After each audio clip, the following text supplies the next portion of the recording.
Hello friends, કેમ છો બધા? મજામાં? હું પારુલ મિસ્ત્રી તમારું ફરીથી સ્વાગત કરું છું આપણી ચેનલ પાવર્સ ઓફ નંબર્સમાં. તો મિત્રો, આગળ આપણે જોઈ ગયા મૂલાંક 1, 2 અને 3 વાળાનું, અને બીજો વિડીયો હતો 4, 5 અને 6 વાળાનું, કે એ મૂલાંકવાળાનું 2026 કેવું રહેશે. તો હવે આજે આપણે વાત કરીશું મૂલાંક 7, 8 અને 9 વાળાનું, કે એમનું 2026નું વર્ષ કેવું રહેશે. તો ચાલો જોડાઓ મારી સાથે, કે જેમનો જન્મ કોઈ પણ મહિનાની તારીખ 7, 16 અને 25 થયો હોય તેમનો મૂલાંક આવશે 7. અને 7 નંબર કોનો છે? કેતુનો. તો સમજો કે 7 નંબરના ઘરે 1 નંબર આવે છે, એટલે કે કેતુના ઘરે સૂર્યદેવ આવે છે. કે કેતુ એટલે ધડ, કે જેને ખાલી શરીર જ છે, માથું નથી. તો હવે સૂર્યદેવ જેમના ઘરે આવે છે તો એમનું મસ્તિષ્ક એ કોનું દિમાગ વાપરશે? રાજાનું. તો એટલે સૂર્ય અને કેતુ, બરાબર. એટલે સૂર્ય કેતુ માટે આ વર્ષ સારું છે. નંબરવાળા બહુ સારા હોય છે. 7 નંબરવાળા થોડા રહસ્યમય પણ હોય છે, અને એમને કેવું છે, જે એમની થઈ ગયા હોય ને એની જોડે બહુ સારી રીતે રહેશે, બહુ સારી રીતે વાત કરશે, બધી પોતાની મનની વાત પણ કરશે. પણ જેમને એ લોકો બહુ ઓછું ઓળખતા હોય, કે બહુ ઓછું જેમની સાથે સમજો કે તમે નવા છો તો તમારી જોડે એટલા ફેમિલિયર થતા નથી, એમને વાર લાગે છે, ક્યાંય પણ મિક્સ થતાં એમને વાર લાગે છે. તો એ બધા હોય છે, એમને એકલું રહેવું વધારે ગમતું હોય છે, એમને પાર્ટીઝ ને એ બધું કરવું ઓછું ગમે છે. એટલે કંઈ નવું તમે ન કરી શકો, પણ આ વર્ષે તમે સમજો કે કંઈ ઓકલ્ટના વિશે, કે તમે રિસર્ચમાં તમે કંઈ નવું કરવા માંગતા હોય તો એ કરો, તો તમને એમાં ફાયદો છે. આ વર્ષે 7 નંબરવાળાને રિલેક્સ કરવાનું મન થશે. તે તેમને આ જે ગયું વર્ષ ગયું એના કરતાં એમને આ વર્ષે થોડું રિલેક્સ મળશે, કે તેમને એમ થશે કે આ વર્ષ મારું સારું છે. આ વર્ષે એ લોકો નેચરની સાથે પણ રિલેટેડ થશે, તો એમના માટે પણ આ વર્ષ બહુ સારું જશે. કેમ કે નેચરથી છે ને 7 નંબરવાળાને સારું ફીલ થાય, એટલે એમનો મૂડ પણ સારો રહે, ને એમને નવી આઈડિયાઝ બધી એમને નેચરની સાથે રિલેટ કરશે, તો બહુ સારી આઈડિયાઓ એમને મળશે. આ વખતે તમારે શું કરવું જોઈએ? તો આ વર્ષે તમારે નેચરના જોડે કનેક્ટ થઈને રહેવું જોઈએ. સૂર્યદેવનો સવારનો તડકો લેવો જોઈએ, સૂર્ય નમસ્કાર કરો, સૂર્યોદય પહેલાં ઉઠો, એક્સરસાઇઝ કરો.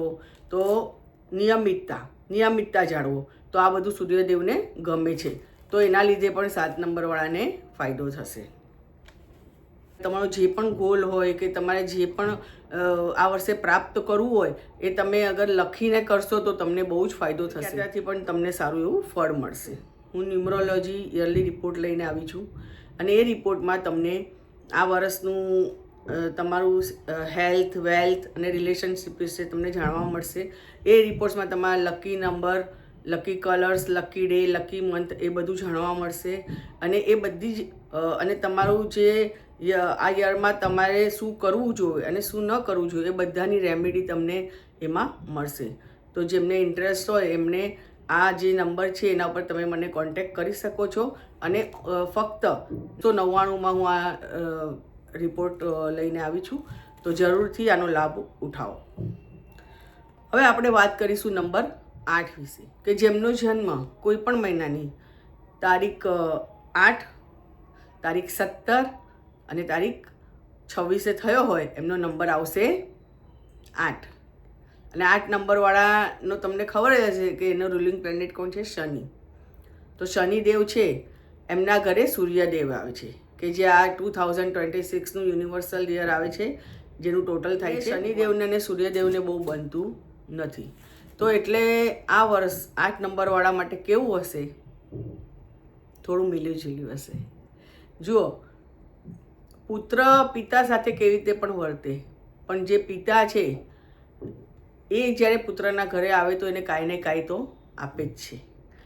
તો સમજો કે સૂર્યદેવ છે એ શનિદેવને કાંઈ ને કાંઈક તો આપીને જ જશે.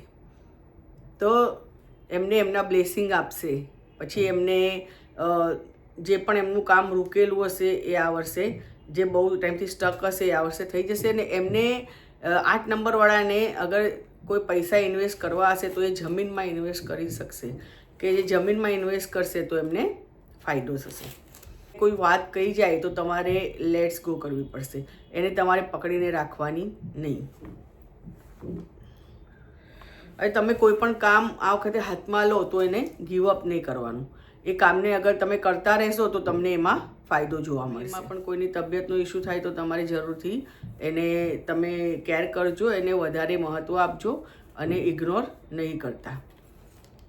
અને બીજું કે આ વર્ષ થોડું તમારું અપ્સ એન્ડ ડાઉન્સ, કોઈ તમારા માટે કંઈ પણ કામ કરે છે તો તમારે હંમેશા એનો આભાર માનવાનો, ભગવાનનો આભાર માનવાનો કે તમે આજે જે પોઝિશન પર છો, કે આજે તમે જે કામ કરી રહ્યા છો, કે તમે આજે તમારી જે પણ સારી સ્થિતિ છે, એ જે પણ તો આપણા જીવનમાં કાંઈક તો સારું બન્યું જ હોય ને, તો એનો પણ આભાર તમારે ભગવાન પાસે માંગવાનો. હંમેશા આ વર્ષે કોઈ નવું કામ, નવી જોબ કે નવો બિઝનેસ તમારે સ્ટાર્ટ નહીં કરવાનો. તો તમારે એમ હોય કે ના આ વર્ષે મને કરવું જ છે, તો તમે કોઈ તમારા મિત્રના નામે કે તમારા કોઈ જે તમારા રિલેશનમાં જે પણ હોય, તમારા જે નજદીક હોય એના નામ પર તમે કરો તો ચાલે. ગાડી ચલાવવામાં થોડું ધ્યાન રાખવાનું, કેમ કે ચોટ ચપ્પટ લાગવાનો આ વખતે ચાન્સીસ. રેમેડી જોઈએ તો 8 નંબરવાળાએ મંદિરમાં કે ગુરુદ્વારામાં જઈને ભગવાનની સેવા કરવાની, અને તમે સાફ સફાઈની સેવા કરો તો વધારે સારું.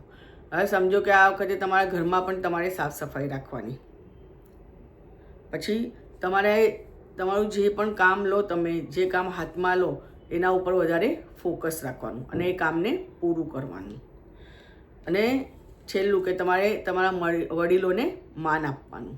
તમે જેટલું વડીલોને માન આપશો એટલું આ વર્ષ તમારું સારું જશે. કેમ તો હવે આપણે વાત કરીશું નંબર 9 વિશે, કે જેમનો જન્મ કોઈ પણ મહિનાની 9 તારીખ, 18 તારીખ અને 27 તારીખે થયો હોય, એમનો મૂલાંક આવશે 9. તો 9 નંબરવાળાનું આ વર્ષ કેવું રહેશે? તો સમજો ગયું વર્ષ હતું મંગળનું વર્ષ, 9 નંબરનું જ વર્ષ હતું ને, અને આ વર્ષ છે સૂર્યનું વર્ષ. 1 નંબર એટલે સૂર્યનું વર્ષ.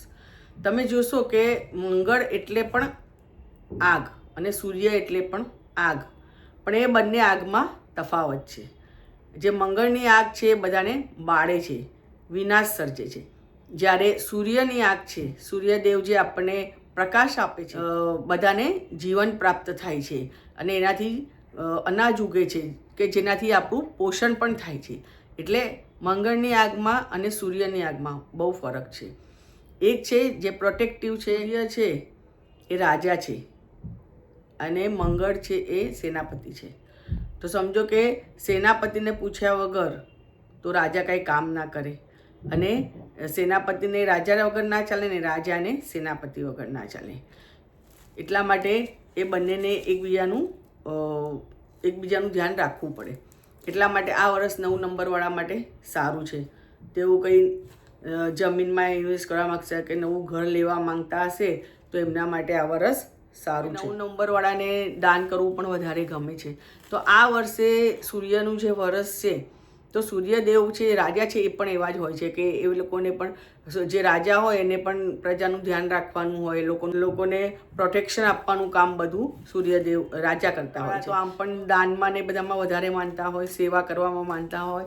તો 9 નંબરવાળાને આ વખતે વધારે બીજાનું કામ કરવાનું ગમશે, બધાને હેલ્પ કરવાનું ગમશે, અને આ વર્ષે એ પોતાના ઘરનું કામ છોડીને બીજાને હેલ્પ કરવા જશે.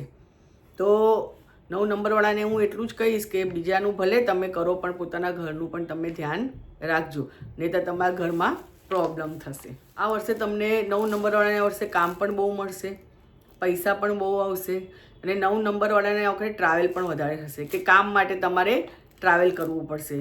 તો આ વર્ષે તમારું જે મહત્ત્વ, જે ઘરમાં તમારું જે ઇમ્પોર્ટન્સ છે એ બધાને ખબર પડશે. આ વખતે તમને તમારા પિતાજીનો પણ સપોર્ટ સારો જોવા મળશે. ઓવરઓલ 9 નંબરવાળા માટે આ વર્ષ બહુ જ સારું છે. રેમેડીમાં 9 નંબરવાળાએ ન્યૂ તમે ડાયટ પ્લાન કરતા હોય તો થોડું એમાં ડાયટમાં થોડો ફેરફાર કરવાનો, અને એક્સરસાઇઝ કરતા હોય ડેલી રૂટીન પ્રમાણે તો એમાં પણ તમારે થોડી કંઈ નવીનતા લાવવાની. અને બીજું, અને આ વખતે તમે બ્લડ ડોનેટ કરશો તો પણ તમને ફાયદો છે. આ નંબર માટે હું એટલું જ કહીશ કે આ સૂર્યદેવનું વર્ષ છે, 1 નંબરનું વર્ષ છે. 1 નંબરના વર્ષમાં અગર તમે જો જે પણ કામ કરશો, જે પણ જોબ લેશો કે તમે બિઝનેસ સ્ટાર્ટ કરશો કે તમારી જમીન લેશો કે તમે સમજો કોઈમાં ઇન્વેસ્ટ કરશો કે તમે નવું ઘર લેશો, પ્રોપર્ટીમાં ઇન્વેસ્ટ કરો, જે પણ કરશો આ વર્ષે જે પણ તમે નવું કરશો ને એનું 9 વર્ષ સુધી, જે આવવાવાળા જે 9 વર્ષ છે ત્યાં સુધી એનું ગ્રો થશે અને એમાં તમને ખૂબ જ સક્સેસ પ્રાપ્ત થશે. તો આ વર્ષ તમે મિસ નહીં કરતા. આ વર્ષે જેટલી મહેનત થાય અને જેટલું સારું કામ થાય એટલું સારું કામ કરજો. ખરાબ કામ તો કરતા જ નહીં, કેમ કે જે ખરાબ કામ તમે આ વર્ષે કરશો તો આગળના 9 વર્ષ એનાથી પણ ખરાબ જશે. એના કરતાં આ વર્ષે જેટલું સારું કામ થાય, જેટલી હેલ્પ થાય, જેટલું બીજાનું તમે સારું કરી શકો એટલું સારું કરજો. તમે તમારા કર્મો પણ જો તમે સારા કરશો તો એમાં પણ તમને પ્રગતિ જોવા મળશે. કે છે ને બીજાના, પ્રમુખ સ્વામી મહારાજ કહે છે ને કે બીજાના ભલામાં આપણું ભલું છે. એટલે તમે જેટલું બીજાનું ભલું કરશો એટલું જ તમારું ભલું થશે. તમે ભરપૂર લાભ ઉઠાવજો એવી મારી બધાને શુભેચ્છા. તો હજી સુધી તમે મારી આ ચેનલને લાઈક ના કરી હોય કે સબસ્ક્રાઈબ ના કરી હોય તો જરૂરથી એને લાઈક કરો, સબસ્ક્રાઈબ કરો અને આને શેર કરવાનું ના ભૂલતા. Bye bye, thank you, take care.